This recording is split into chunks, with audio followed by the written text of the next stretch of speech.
Hello दोस्तों, नमस्कार। Study for goals में आपका स्वागत है। मेरा नाम है कमलेश महतो और हम लोग नागपुरी भाषा एवं साहित्य के अंतर्गत बनकेबरा भाग 1 की बात कर रहे हैं, जिसमें कि कविताओं का संकलन है, उसके बारे में बात कर रहे हैं। तो चलिए आज की कड़ी में हम लोग एक और कविता को पढ़ते हैं। यह हमारी 15वीं कविता होगी। तो इससे पहले हमने 14 कविताओं को उसकी व्याख्या तथा संभावित प्रश्नों के साथ पढ़ा है। चलिए आज की यह कविता को प्रारंभ करते हैं। कविता का शीर्षक है चांद मुस्काए और कवि हैं द्वारिकानाथ सिन्हा। ये जो कविता है एक पूर्णतः श्रृंगारिक रस में लिखी हुई कविता है, श्रृंगार रस की कविता है ना।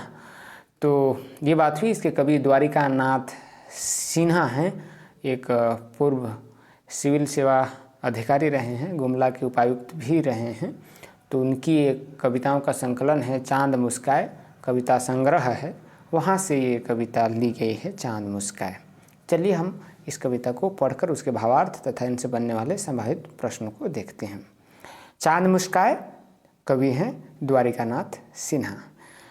लाली लाली घूघा नीचे, चंपा कली पतई बीचे, नदी तीरे गोई मेघ माझे चांद मुस्काए।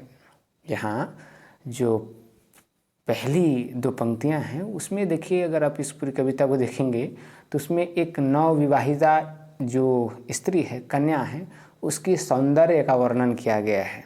तो कह रहे हैं कि लाली लाली घूघा नीचे, जो उसका घूंघट है, घूघा कहते हैं घूंघट को, तो जो उसकी लाल लाल घूंघट है उसके नीचे उसकी जो मुख है, उसकी जो होंठ है, कैसे है एकदम चंपा की कली जैसी, जैसे चंपा का फूल हुआ और फूल फूलने से पहले का जो वो क्षण होता है उस कली के जैसे खूबसूरत है। और आगे नदी तीरे कोई मेघ माझे चांद मुस्काए, और ऐसा लग रहा है जैसे कि जो चांद है वो नदी की प्रतिबिंब जो चांद पे बनती है और वो चांद एकदम मुस्का रहा हो। मतलब एक तरीके से बिंब का प्रयोग किया है कवि ने, कि जैसे चांद दिखती है ना नदी में, और जब हम नदी में चांद की प्रतिबिंब देखते हैं तो वो कितनी खूबसूरत लगती है। तो ऐसा लग रहा है उसकी खूबसूरती, उस नवविवाहिता थी, उसकी स्त्री एकदम उस चांद की प्रतिबिंब जो नदी में दिखती वैसा ही कुछ है। अगली पद्यांश को देखते हैं।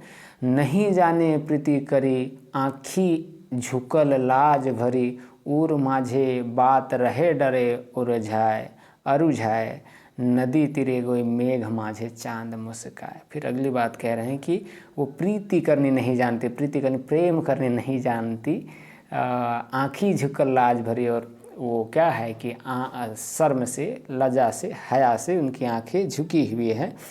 और वो जो उनके दिल की बात है, जो अपने प्रियवर हैं, जो उनके प्रेमी है, पति है, उनसे अपने दिल की बात, उर दरअसल हिंदी में उर का मतलब होता है हृदय, लेकिन यहाँ छाती से इसका तात्पर्य है।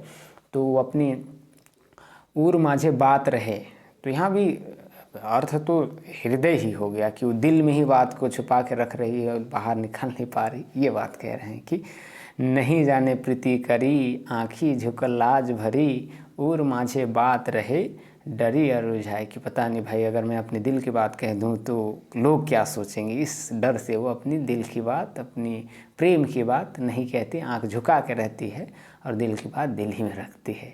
और नदी तीरे गोई मेघ माझे चांद मुस्काए, और उनकी खूबसूरती ऐसी है जैसे किसी चांद का प्रतिबिंब जब नदी में दिखता हो, तो उस तरीके का खूबसूरत।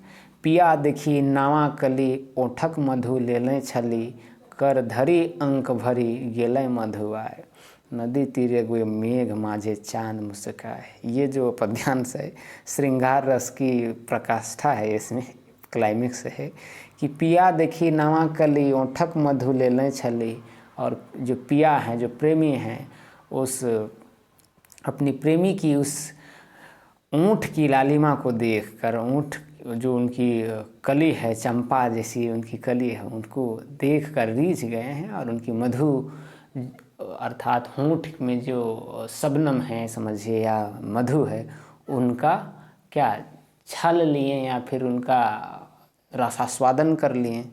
कर धरी अंक भरी, कर मतलब हाथ, आप लोग जानते हैं, ये कर धरी अंक भरी मतलब होता है कि अक्वायर लेना, अर्थात उसको तरीके से पोटरा लेना कहेंगे नागपुरी में, तरीके से गले मिलने जैसा।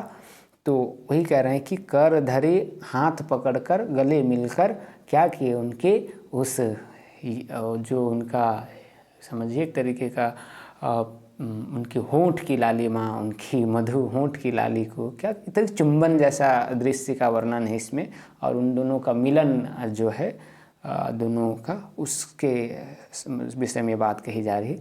नदी तीरे गोई मेघ माझे चांद मुस्काए, और उनकी खूबसूरती एकदम कैसे है, नदी में जैसे चांद की खूबसूरती बनती है। नवा दिया नवा बाती रही जागी भैर राती, मन मुदित मुकुल रहे हुलसाए, नदी तीरे गोई मेघ माझे चांद मुस्काए।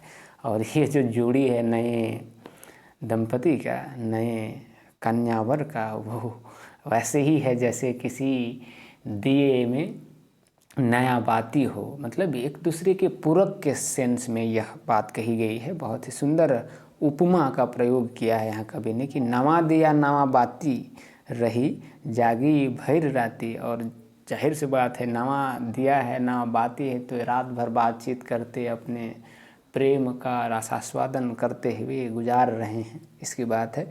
मन मुदित मुकुल रहे हुलसाए, और इस आनंद का क्या कहने, इस जो भर रात जग रहे हैं वो सब तो अपनी उनको बात करने में, एक दूसरे से मिलन में जो सुख है, आनंद है, उसका कोई नहीं। इसमें मन मुदित हो गया, खुश हो गया।